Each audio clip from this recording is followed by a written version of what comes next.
Fox saw how well X-Files had done in its first year, and they said, we need to feed this audience more alien and occult shit. Dueling Decades. All right, guys. So I have control of the board. I get to select our next category. Let's go over to the TV round. So flipping through the channels on June 27th, 1989, with coverage beginning at 6:35 p.m. on the superstation TBS, you come across an event that would be televised for the very first time in prime time. This sporting event would make millionaires and make dreams come true and make us say, what the hell were they thinking? As 8 of the top 10 selections on this night would just be labeled as total busts. Now, I see the commissioner coming to the podium, so it's time for the 1989 NBA Draft. So for the 1989 NBA Draft, the rounds were reduced from 3 rounds in the previous year down to the 2-round format that is still in use to this day. As a result, the NBA drafts from 89 to 95 produced the lowest number of total picks at just 54. This was the first ever draft for the Minnesota Timberwolves and my favorite team, the Orlando Magic. Now, this was all prior to their first season in the association. So let's go over and take a look at the big board and see who the winners and losers were from that night. Our first overall pick was 6'9", 210-pound Purvis Ellison out of Louisville. Now, unfortunately, the NCAA champion and All-American nicknamed Never Nervous Purvis would go down to be known as Never in Service Purvis once he hit the NBA.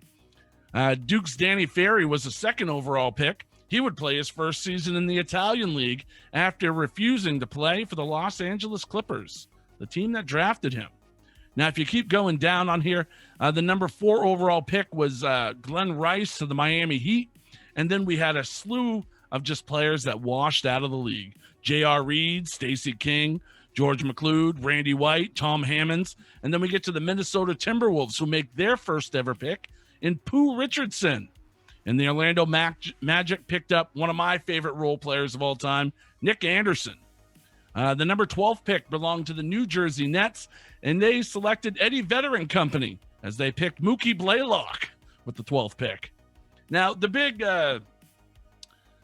2 picks on the night were actually further down. We had Tim Hardaway going at number 14 to the Golden State Warriors.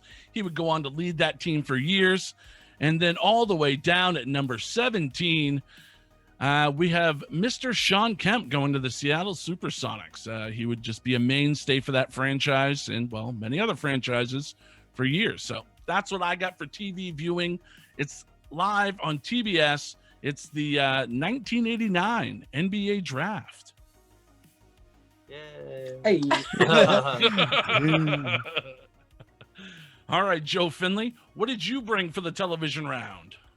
Well, I also brought some sports with me. I want to take you down to San Francisco, and the Giants' Willie McCovey smashed 2 home runs in the same inning. He is not the first person to do this, but he is the first person to do it twice. He had previously done this in 1973. This was his second, and nobody had ever done that before in the league. In fact, only 5 people total since then have ever accomplished that. I have the names right here, too. Why not? It was McCovey, Andre Dawson, Jeff King, Alex Rodriguez, and Edwin Encarnacion, former Blue Jay. Just my Canadian little point in there. One of his 2 home runs was a grand slam. He actually still to this day leads the National League in grand slams with 18. I had to go through, he's 5th overall in grand slams, but everybody else was an AL player. It was a huge day. It was a huge accomplishment, and not one that, like, the baseball players that everybody knows and loves, none of them have done this. It's a very small amount of people, and he was the first ever. So June 27th, Willie McCovey smashes 2 in the 6th inning. Ooh, sports. All right, Mancrush. Well, let's see what you brought for the television round. Was it more sports? No. Please. He's like, God, no. No. Let's go June 24th, 1994. If you know what, first things first, if you're new to this show, I know our judges are new to the show, so this pick right here, this exemplifies why we call this the week experience, and that could be taken either way, W-E-E-K, W-E-A-K, if you like. However, we're going to see this for a couple months, especially when it comes to television. We're in the midst of the summer. TV shows are in hiatus. We rarely get anything in the summer that premieres and sticks for the fall. Interestingly, though, I kind of found one that stuck. Is this a juggernaut? No. Is this something you likely remember? Probably not. But it did stick around for 3 seasons and 18 episodes, and it was something I probably would have watched. This is history, though. We don't always find gold in the dates that we have, but hopefully sometimes we can find a diamond in the rough. So I'm making some assumptions here, which I don't like doing, but I think these assumptions make a lot of sense. This show, it ran on Fox, and one of Fox's biggest shows that debuted in 1993 was X-Files. So my guess is this. Sorry, I called it. I was like X-Files. It's not actually X-Files. I'll explain this to you. So this is my guess. Fox saw how well X-Files had done in its first year, and they said, we need to feed this audience more alien and occult shit. So let's do something on the cheap and get these people satiated while they're waiting for the new season to begin. Then they flipped over to NBC and they watched Robert Stack send chills down everybody's spine with Unsolved Mysteries and said, fuck, let's just combine X-Files and Unsolved Mysteries. And so they did. And on June 24th, they premiered Encounters, The Hidden Truth. Get it? X-Files, the truth is out there, the hidden truth. And it's like, and each one of these episodes, they usually covered several like specific topics or cases, just like Unsolved Mysteries. Here's a disclaimer that they ran before every episode. And seriously, if a show has a fucking awesome, like if a show has a disclaimer before it, it's just awesome. All right. So here it is. It says the following program deals with controversial subjects. The theories, opinions, and beliefs expressed are not the only possible interpretation. Viewers are invited to make a judgment based on all the information available. All right. Let me just say, this one is tough to find. But there are a few episodes on YouTube. So if you're in the mood for a broke ass Robert Stack lookalike, alien probing, cattle mutilations, exorcisms, Bigfoot, Marilyn Monroe.